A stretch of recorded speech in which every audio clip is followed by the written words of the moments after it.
Hello and welcome to SPMIS Academy. Today we'll analyze important newspaper articles of 18th December 2025. Please note you can download the PDF version of today's newspaper analysis by clicking the link given in the comment section. This is the list of the topics that we'll be covering from today's newspaper. The first topic is about marital rape exception. ये article Shashi Tharoor ji ने लिखा है. इसमें marital rape exception से related अलग अलग aspects पे चर्चा होगी. This topic is important from our syllabus GS paper 2 Indian polity and governance point of view. Marital rape होता क्या है वो आप सब समझते हैं. It is an act of forcing spouse into sexual act without consent. तो ऑफ कोर्स जो मैरिटल रेप से हैं these activities violate dignity of a woman. Generally, it is witnessed कि it is being performed by husband against his wife, and that is why I am saying that it is unjust and violates dignity of a woman. अब problem क्या है भारत के अंदर कानूनी तौर पे कि marital rapes have not been considered as a criminal offence. Rape is a criminal offence, लेकिन मैरिटल रेप्स यानी कि rape is performed by husband over his wife, then it is not criminalised in India. पहले जो हमारे देश में criminal law था IPC, उसके अंतर्गत सेक्शन 375 रेप को डिफाइन करता था. उसके अंतर्गत मैरिटल रेप्स को एक एक्सेप्शन की तरह रखा गया था, और बाद में आईपीसी की जगह पे अब लाया गया भारतीय न्याय संहिता. भारतीय न्याय संहिता में भी सेक्शन 63 में मैरिटल रेप्स को एक्सेप्शन की तरह रखा गया है, मतलब it won't be considered as a criminal offence. अगर हम सेक्शन 63 ऑफ भारतीय न्याय संहिता की बात करें तो वहां पे दो एक्सेप्शंस दिए गए हैं, दो ऐसी एक्टिविटीज जो एक्सेप्शन की तरह देखी जाएंगी और उनको रेप की तरह कंसिडर नहीं किया जाएगा. पहला, मेडिकल प्रोसीजर और इंटरवेंशंस. तो कई सारे मेडिकल प्रोसीजर्स होते हैं जिसमें इंस्ट्रूमेंट बेस्ड पेनिट्रेशन करता है जो मेडिकल प्रैक्टिशनर है, जैसे अल्ट्रासाउंड वगैरह करने में instrument based penetration into women करता है. ये सारी एक्टिविटी जो है वो रेप की तरह कंसीडर नहीं की जाएंगी. तो ये तो काफ़ी हद तक लॉजिकल है, जस्टिफाइड है, इट्स अ मेडिकल प्रोसीजर. लेकिन सेक्शन 63 में रेप के लिए दूसरा एक्सेप्शन भी दिया गया है, मतलब second activity which can not be considered as a rape, वो है sexual act between man and his wife if the wife is not under age of 18. तो सरल भाषा में कहें तो सेक्शन 63 जो भारतीय न्याय संहिता में रेप एज एन ऑफेंस को डिफाइन करता है, उसी सेक्शन में मैरिटल रेप को एक एक्सेप्शन की तरह रखा गया है, मतलब it is not a criminal offence. अब इसको लेकर के खूब बहस होती है. सुप्रीम कोर्ट में बार बार इसको लेकर के पिटिशंस फाइल किए गए हैं कि marital rape should also be struck down, it should not be considered as an exception. लेकिन सुप्रीम कोर्ट में सरकार की तरफ से हमेशा यही आर्गुमेंट रखा जाता है कि अगर मैरिटल रेप को भी क्रिमिनल ऑफेंस बना दिया गया तो समाज में हैवोक फैल जाएगा, marriage as an institution will start crumbling down. तो मैरिटल रेप एक इशू है, एक लीगल एंड मोरल इशू है. एथिक्स एंड इंटीग्रिटी में भी आप इसका इस्तेमाल कर सकते हैं. जब हम लोग वो 4 क्वाड्रेंट्स बनाते हैं, जिनको एथिक्स में पढ़ा चुका हूँ वो याद कर सकते हैं, तो उसमें हम लोग लॉ और एथिक्स के बीच में जब डिस्कशन करते हैं तो we try to see that some activities are both legal as well as ethical, some are legal but unethical, while some are illegal while being ethical, right. तो ये जो एक्टिविटी है मैरिटल रेप, ये इसी quadrant में आएगा. Legal तो है लेकिन अनएथिकल है, while many activities are there which are both illegal as well as unethical, जैसे कि मर्डर, चोरी, rape and all in general. तो coming back to the discussion, marital rape को लेकर के कई सारे लोग इसके फेवर में आर्ग्यूमेंट करते हैं कि yes, marital rape should be considered as an exception, क्योंकि अगर मैरिटल रेप को एक ऑफेंस बना दिया गया तो इसका बहुत सारा मिसयूज हो सकता है.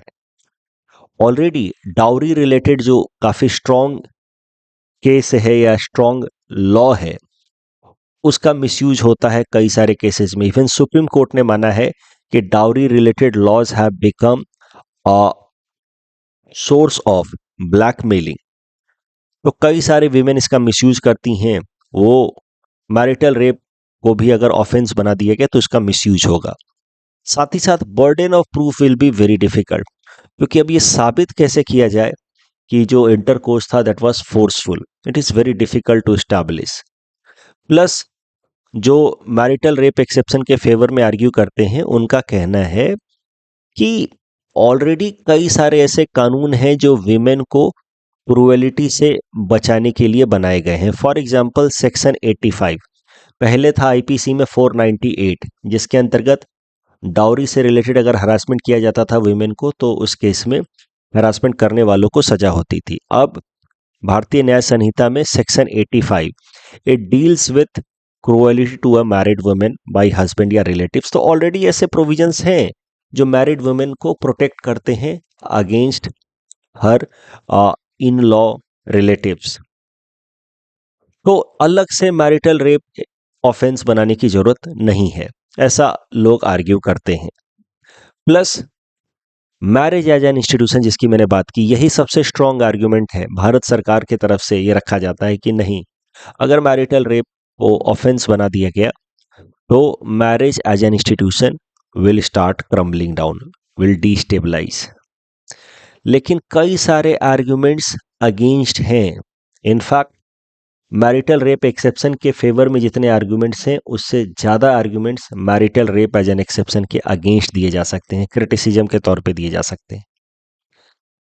सबसे पहला तो एक लॉजिक बेस्ड क्रिटिसिज्म है दैट ये जो डिफरेंस है between married and unmarried women, ये इलॉजिकल डिफरेंस है कि अगर मैरिड वुमेन के अगेंस्ट रेप परफॉर्म होता है by her husband then it is not an offence. अगर अनमैरिड वुमेन के अगेंस्ट या इवन मैरिड वुमेन के अगेंस्ट रेप परफॉर्म होता है by somebody else stranger then it will be considered as an offence. तो ये जो डिफरेंशिएशन है it is illogical, because rape का मतलब ही है किसी दूसरे इंडिविजुअल की डिग्निटी वायलेट हुई है, उसकी सैंक्टिटी वायलेट हुई है, modesty of the women violate हुई है। तो जब क्राइम हुआ है तो किसने क्राइम किया है उसके बेसिस पे तय नहीं होना चाहिए कि इसको क्राइम की तरह देखा जाएगा या नहीं देखा जाएगा। वो मॉडेस्टी वायलेट हुई है और इस केस में जो परपेट्रेटर है उसको सजा मिलनी चाहिए। तो जो डिफरेंशिएशन है कि इस तरह के रेप को ऑफेंस कहा जाएगा, इसको नहीं कहा जाएगा, ये इलॉजिकल है। ये जो डिफरेंशिएशन है and marital rape exception provide करता है हमारा कानून, ये कहीं ना कहीं पैट्रियार्कल आउटलॉ या पैट्रियार्कल आउटलुक को रिप्रेजेंट करता है। जो हमारे देश का कानून व्यवस्था है इसके अंदर आज भी कई सारे इनटेंजिबल तरीके से पैट्रियार्कल आइडियाज इन्फ्यूज्ड हैं। पैट्रियार्कल आइडियाज इसको कैसे कहा जा रहा है, क्योंकि एक पैट्रियार्कल कॉन्सेप्ट है that after marriage women is property of man. ये आइडिया भारत में नहीं स्टार्ट हुआ, ये ब्रिटेन से आया है। जो कहा जाता है विक्टोरियन मोरालिटी ब्रिटेन के अंदर। तो ब्रिटेन के अंदर एक ऐसा दौर था जब ब्रिटेन की सोसाइटी भारत के समाज के मुकाबले ज़्यादा कंजर्वेटिव थी, और उस दौर को कहा गया है विक्टोरियन एरा, और उस टाइम के मोरालिटी को कहा गया विक्टोरियन मोरालिटी। और ब्रिटिश रूल के दौरान वो विक्टोरियन मोरालिटी भारत में भी धीरे धीरे डिफ्यूज हुआ है। और उस विक्टोरियन मोरालिटी के अंदर एक बेसिक आइडिया ये माना जाता रहा है कि after marriage women is property of man, और ये एक पैट्रियार्कल थिंकिंग है, मैन डोमिनेंस को प्रमोट करने वाली थिंकिंग है। और मैरिटल रेप एक्सेप्शन में भी ये आइडिया हमें देखने को मिलता है कि भाई अगर मैन ने अपने वाइफ के अगेंस्ट रेप कमिट किया है तो इसमें कोई गलत बात नहीं है, क्योंकि wife is property of man. That is the patriarchal mindset reflects in this exception. As I have already told you कि ये जो मैरिटल रेप एक्सेप्शन की जो कानून है इट्स अ कॉलोनियल रिलिक। यही सबसे इंपॉर्टेंट आर्गुमेंट रखते हैं Shashi Tharoor ji. It's a colonial relic, colonial time से हमारे देश में चल रहा है। ब्रिटिशर्स की विक्टोरियन मोरालिटी हमारे देश में अब धीरे धीरे हमने अडॉप्ट कर ली, अदरवाइज हमारी भारत की ट्रेडिशन में, सभ्यता संस्कृति में ऐसा कॉन्सेप्ट कभी नहीं था कि women will be considered as property of man. हाँ, मनुस्मृति वगैरह में ऐसी बातें लिखी हैं, but in general Indian society has been quite liberal as compare to British society. But Victorian morality has diffused in Indian context, and this colonial relic is marital rape exception. अब Britishers तो आगे बढ़ गए लेकिन हम वहीं रह गए.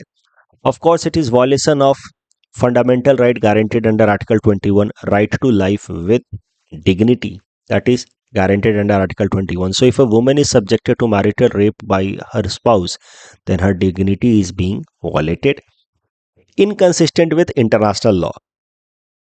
शशि थरूर जी कहते हैं कि एक इंटरनेशनल लॉ है जिसका नाम है convention on elimination of all forms of discrimination against women. UN platform पे 1979 में यह कानून लाया गया था। भारत इसका सिग्नेटरी है, इस कानून का। एक कानून जैसा नाम से ही आपको समझ आता है, it talks about elimination of any kind of harassment या discrimination against women including marital wraps.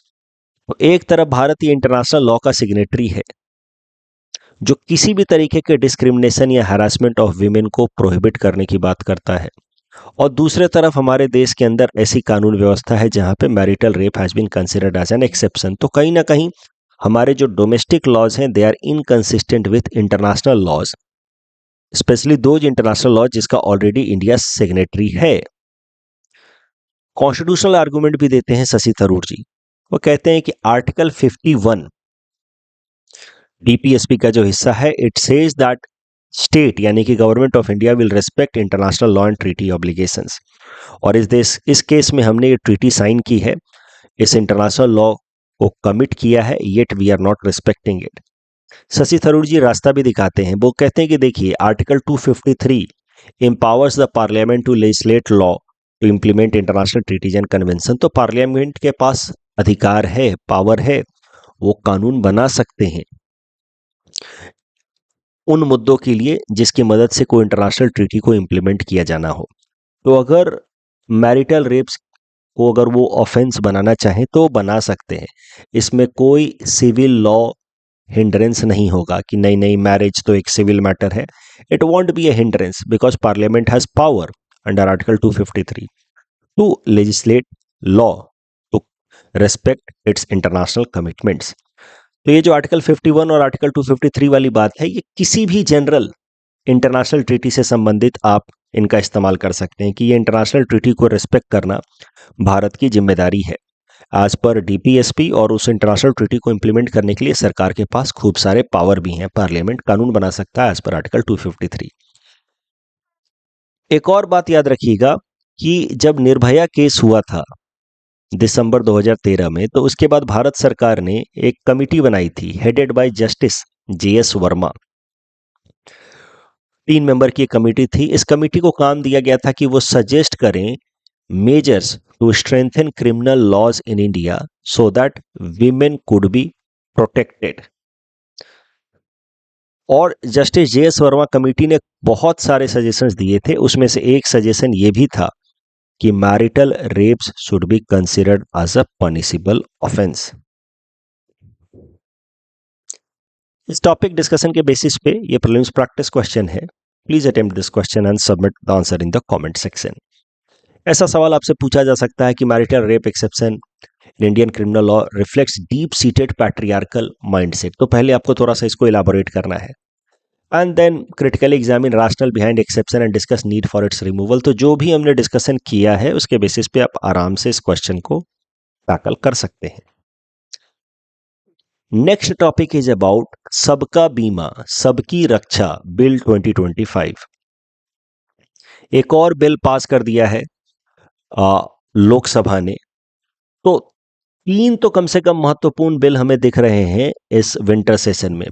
एक शांति बिल, दूसरा जी राम जी बिल, और तीसरा ये सबका बीमा सबकी रक्षा बिल। अब ये सारे बिल्स में क्या क्या एग्जैक्ट प्रोविजंस हैं, क्या प्रोज क्या कॉन्स हो सकते हैं, वो एनालिसिस में थोड़ा बाद में करूंगा। अभी आपको मोटा मोटा मैं सिखा देता हूं। जैसे ग्राम जी बिल आपको सिखा दिया, उसकी मदद से एमजी नरेगा को चेंज किया जाएगा। शांति बिल सिखा दिया। शांति बिल में बहुत सारी बातें हैं। शांति बिल की मदद से न्यूक्लियर सेक्टर में प्राइवेट एंटिटीज का पार्टिसिपेशन को अलाउ किया जाएगा। अब शांति बिल में सिविल लाइबिलिटी का क्या मामला है, रेगुलेटर का क्या मामला है, उसमें क्या उसके प्रोज हैं, क्या कॉन्स हैं, वो भी एक दिन में डिटेल में डिस्कस करूंगा। तो ग्रामजी बिल, शांति बिल, ये दो हो गए। तीसरा महत्वपूर्ण बिल है with respect to insurance sector, जिसके बारे में ब्रीफली आज देख लेते हैं कि इसके प्रोविजंस क्या हैं। इसके भी प्रोज एंड कॉन्स हम लोग आगे डिस्कस करेंगे। तो इंश्योरेंस सेक्टर में रिफॉर्म्स लाने के लिए लोकसभा के अंदर एक बिल पास किया गया है जिसका नाम है सबको बीमा सबको रक्षा bill. Important from our syllabus GS paper 3 Indian economy point of view. अब देखो, यही हाल फिलहाल में समस्या क्या हो रही है। यहाँ क्या लिखा है, सबको बीमा सबको रक्षा। ये इंडियन एक्सप्रेस में लिखा है, ये द हिंदू में लिखा है सबका बीमा सबकी रक्षा बिल, राइट। तो छोटे छोटे अभी कहीं कहीं पे डिस्क्रिपेंसीज दिख रहे हैं। इतनी बड़ी बात भी नहीं है, लेकिन छोटे छोटे डिस्क्रिपेंसीज दिख रहे हैं। तो एक बार ये जब विंटर सेशन खत्म हो जाता है तो फिर तीनों बिल को फिर से मैं कवर करूंगा with their proper analysis, pros and cons. ग्रामजी bill, Shanti bill and this सबका बीमा सबकी रक्षा बिल। अभी देख लेते हैं ये सबका बीमा सबकी रक्षा बिल में बात क्या कही गई है। ये जो बिल है ये इंश्योरेंस सेक्टर में रिफॉर्म्स लाने की के लिए किया गया है, लाया जा रहा है। इसका लक्ष्य है टू इंश्योर और to achieve the goal of insurance for all by 2047। इस नए बिल की मदद से 3 एग्जिस्टिंग कानूनों को अमेंड किया जाएगा। Insurance act of 1938, LIC act of 1956 and insurance regulatory development authority of India act of 1999। IRDAI is regulator of insurance sector. इस कानून को भी थोड़ा अमेंड किया जाएगा इस नए बिल की मदद से, और IRDAI को अब ज्यादा पावर दिए जाएंगे इन लाइन विथ सेबी।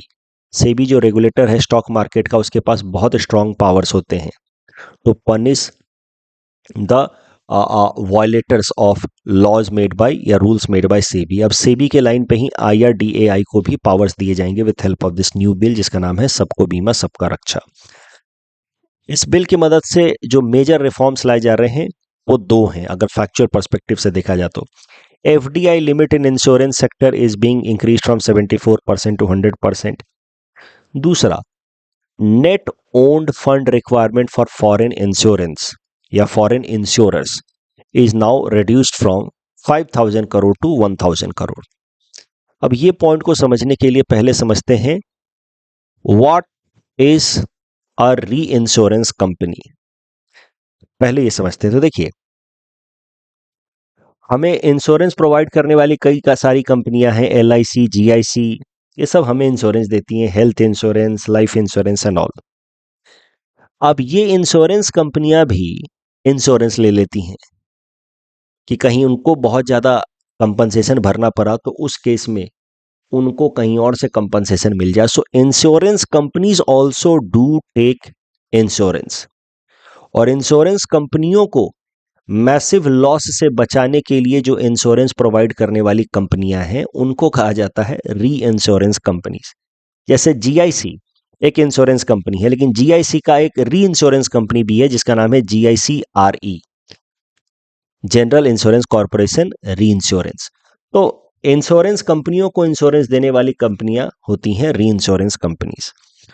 और विदेशों की जो री इंश्योरेंस कंपनियां हैं, फॉरेन री इंश्योरर्स, पहले उनके लिए कंडीशन रखा था भारत सरकार ने कि उनका नेट फंड कम से कम 5,000 करोड़ का होगा, तभी वो री इंश्योरेंस की सर्विस प्रोवाइड कर सकते हैं भारत में। अब वो 5,000 करोड़ के रिक्वायरमेंट को घटा करके 1,000 करोड़ कर दिया गया है। तो इस कारण से नाउ मोर फॉरेन री insurance can enter into Indian market, और इससे इंश्योरेंस सेक्टर के अंदर ज़्यादा से ज़्यादा अलग अलग तरीके के सर्विसेज होंगे, और जो लक्ष्य है हमारा insurance penetration and insurance for all by 2047 वो हासिल हो पाएगा। इस टॉपिक की मदद से ये प्रीलिम्स प्रैक्टिस क्वेश्चन है। Please attempt this question and submit the answer in the comment section. Next topic is about Arauli Ranges and Arauli Green Wall Project.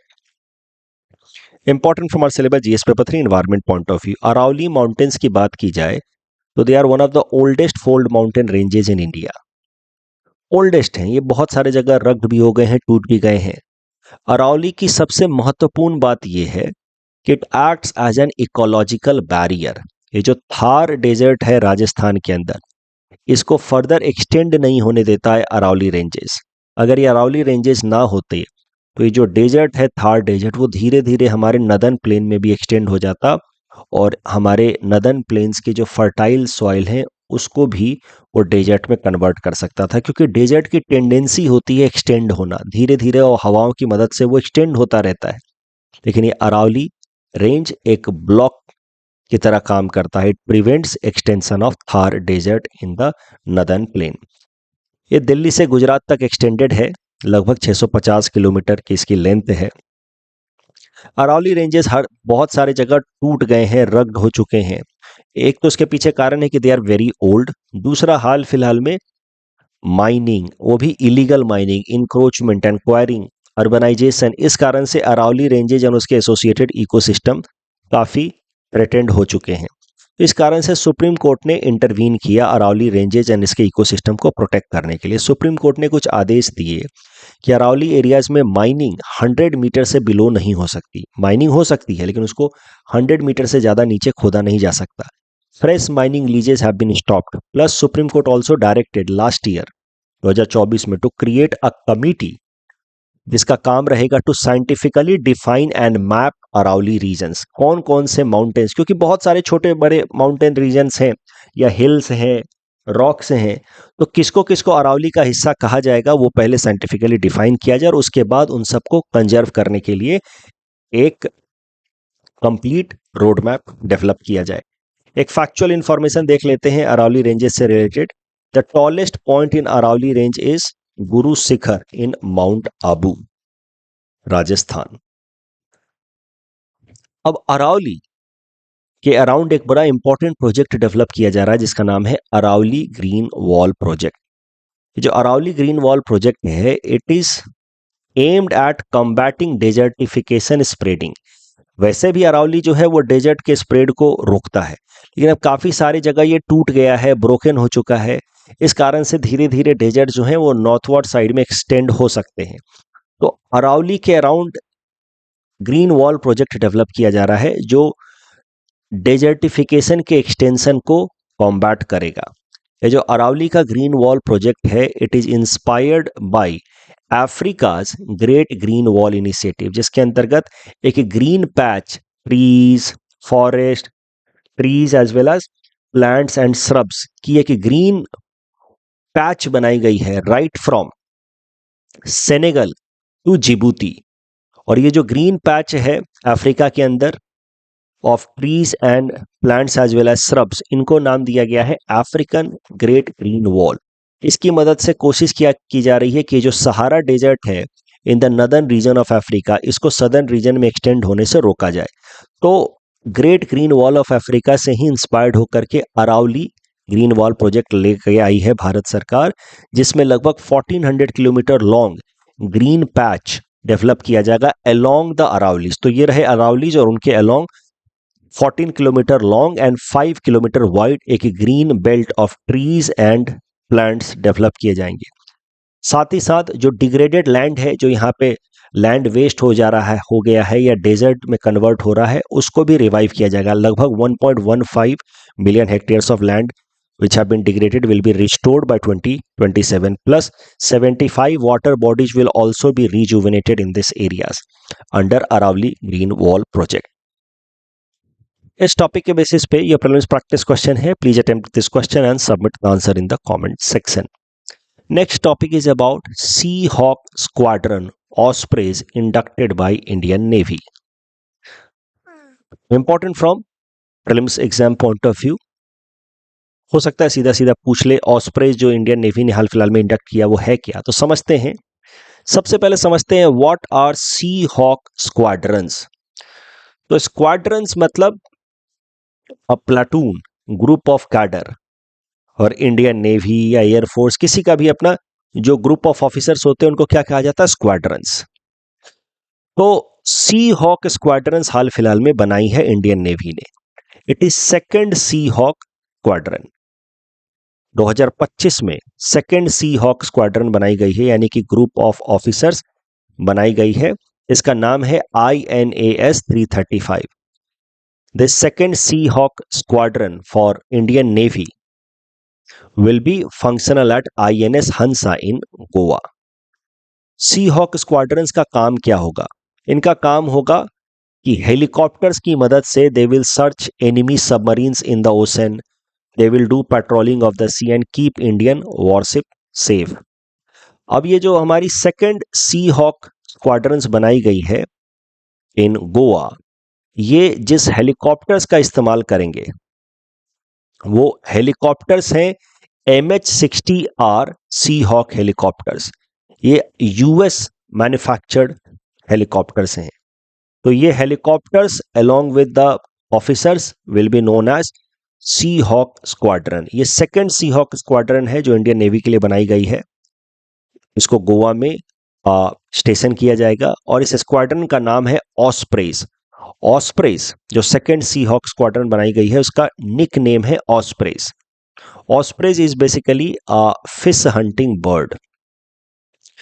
पहली जो स्क्वाड्रन बनाई गई थी वो है INAS 334। वो बनाई गई थी 2024 में और वो स्टेशन है एट INS गडुनाइन कोची। INAS 334 जो स्क्वाड्रन है और INAS 335 जो दूसरी स्क्वाड्रन है जिसका निक नेम है ऑस्प्रेज, दोनों ही जिन हेलीकॉप्टर्स का इस्तेमाल कर रहे हैं वो है MH-60R sea hawk helicopters which are US origin. So this is the news. Navy inducts second Seahawk chopper squadron to boost anti-submarine combat. Topic के बेसिस पे प्रीलिम्स प्रैक्टिस क्वेश्चन है। Please attempt this question and submit the answer in the comment section. LOC से संबंधित जो प्रश्न था इसमें तीसरा स्टेटमेंट गलत है। Ceasefire line and LOC are not internationally recognised borders. बाकी सारे स्टेटमेंट सही हैं।